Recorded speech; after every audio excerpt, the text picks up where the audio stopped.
12 exercices pour soulager la tendinite de l'épaule. Découvrez quelques exercices d'échauffement, d'étirement et de renforcement qui peuvent être bénéfiques quand vous avez une tendinite de l'épaule. Poursuivez votre lecture et consultez un professionnel pour savoir si vous pouvez les réaliser. Une tendinite de l'épaule peut être une expérience douloureuse pour la personne qui en souffre. Elle se présente à cause d'un mauvais effort ou d'un mouvement répétitif et tout le monde peut en avoir une à un moment ou un autre. Cette blessure limite l'amplitude de mouvement et affecte le déroulement normal de la vie quotidienne. Néanmoins, quelques exercices d'échauffement, d'étirement et de renforcement peuvent être bénéfiques. Nous allons ici vous expliquer ce qu'est la tendinite, pourquoi elle se produit, quel est son traitement et les exercices que vous pouvez réaliser pour mieux récupérer. Tendinite de l'épaule. Qu'est-ce que c'est et pourquoi se produit-elle? Le terme tendinite se compose du suffixe ite, qui signifie inflammation. Pour le dire plus simplement, il s'agit de l'inflammation du tendon. Par conséquent, ce que nous appelons tendinite de l'épaule est une inflammation qui affecte plusieurs zones de l'articulation, du biceps brachial jusqu'à la coiffe des rotateurs. Parmi les principaux facteurs associés à cette lésion, nous retrouvons l'âge. Chez les patients du troisième âge, à cause de l'arthrose, la rigidité des articulations peut être un facteur qui prédispose à la tendinite. Une activité sportive intense, dans le cas des sportifs, l'effort et la répétition de certains mouvements, et même l'amplitude de ces derniers, peuvent déclencher la blessure. Elle est par exemple habituelle chez les lanceurs de baseball. Un travail répétitif ou avec du poids, comme celui que réalisent les dessinateurs, les programmateurs, les maçons et les forgerons. Autre cause, des mouvements brusques ou des situations qui entraînent une faible irrigation sanguine dans les tendons. Symptômes et diagnostic de la tendinite de l'épaule.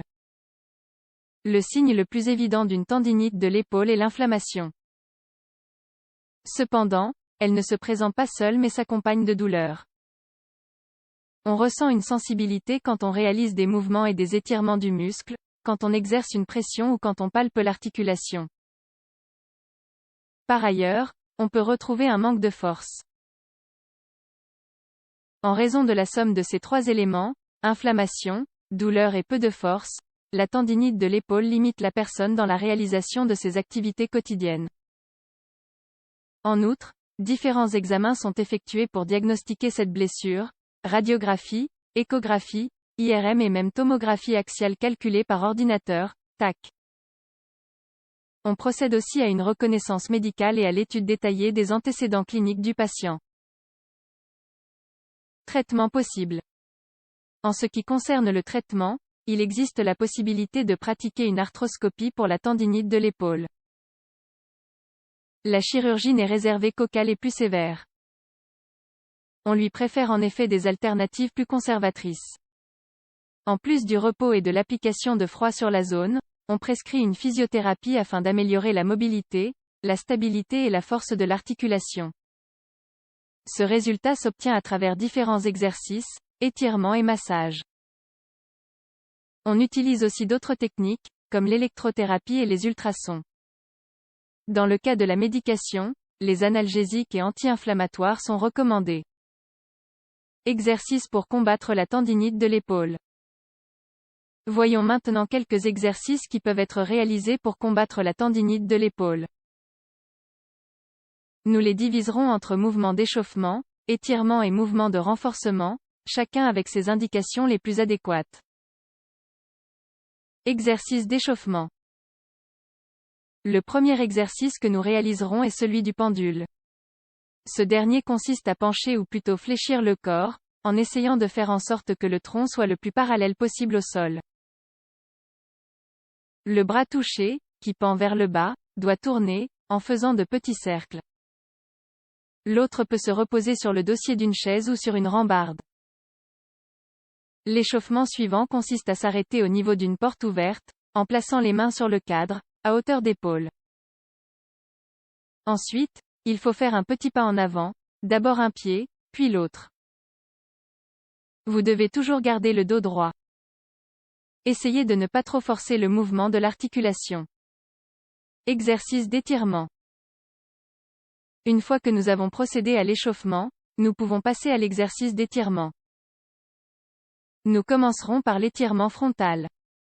Celui-ci consiste à amener la main du bras touchée vers l'autre épaule en essayant de lever un peu le coude et en s'aidant de la main libre. Nous devons conserver cette position pendant 5 secondes. L'étirement avec soutien et élévation se réalise debout, en plaçant la main du côté affecté sur le mur, un peu au-dessus de l'épaule. On étire ensuite les doigts, en éloignant la paume de la surface et en bougeant ou traînant les doigts vers le haut pour lever l'épaule. L'exercice suivant est l'étirement avec élastique. L'idéal serait d'utiliser un élastique de rééducation, mais une serviette peut aussi faire l'affaire si nous n'en avons pas. On place le dos de la main, du côté affecté, derrière le dos. L'autre va au-dessus de la tête. Les deux mains tiennent l'élastique. Celle du haut tire tout doucement pour faire se lever l'autre. Une variante de cet exercice peut se faire sans la serviette ou l'élastique, en plaçant la main du bras affecté derrière le dos et en essayant de la monter le plus possible. Nous pouvons terminer cet étirement par une rotation interne passive. Pour cet exercice, nous aurons besoin d'un bâton, le manche d'un balai peut faire l'affaire. Nous devons tenir le bâton derrière le dos. Avec la main du bras non affecté, nous devons étirer pour que l'autre arrive au centre de la taille.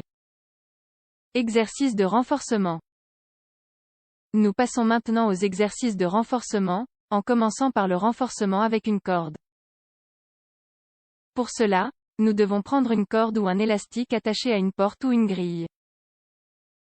De face en regardant le mur, à une distance d'1 mètre, nous devons tirer la corde ou l'élastique vers l'arrière, en utilisant la main de l'épaule touchée, comme si nous ramions. L'exercice suivant est la rotation externe à 90 degrés. On commence dans la même position que l'exercice précédent, mais le mouvement se fera avec le bras tendu, en le levant jusqu'à ce que la main soit à hauteur de la tête et en reprenant ensuite la position initiale. Passons maintenant à l'exercice de rotation interne avec élastique. Pour cela, nous devons nous placer de côté, l'épaule touchée vers le mur. Nous prenons l'élastique avec cette main, en gardant le coude bien collé au corps et nous étirons jusqu'à atteindre, avec le poignet, le coude du côté opposé. L'exercice de rotation externe avec élastique ressemble au précédent. La différence est que l'épaule non touchée est celle qui est du côté du mur et, par conséquent, le mouvement va se faire vers l'extérieur. Nous pouvons terminer notre session avec des flexions de la poitrine contre le mur. Cela ressemble aux pompes. La seule différence est qu'elles se font debout, en laissant tomber son poids contre le mur. Suivez toujours les recommandations du médecin avant d'effectuer les exercices pour la tendinite de l'épaule. Souvenez-vous que ces exercices pour la tendinite de l'épaule ne peuvent se faire que si votre médecin traitant est d'accord. En d'autres termes, si le professionnel a recommandé un repos absolu, vous ne pouvez pas les faire, ni en faire d'autres. Enfin, vous devez être surveillé par un traumatologue ou physiothérapeute, en les ayant consultés au préalable. Si vous notez une douleur ou ne remarquez pas le moindre signe d'amélioration, il est possible que d'autres évaluations plus poussées ou stratégies chirurgicales soient nécessaires.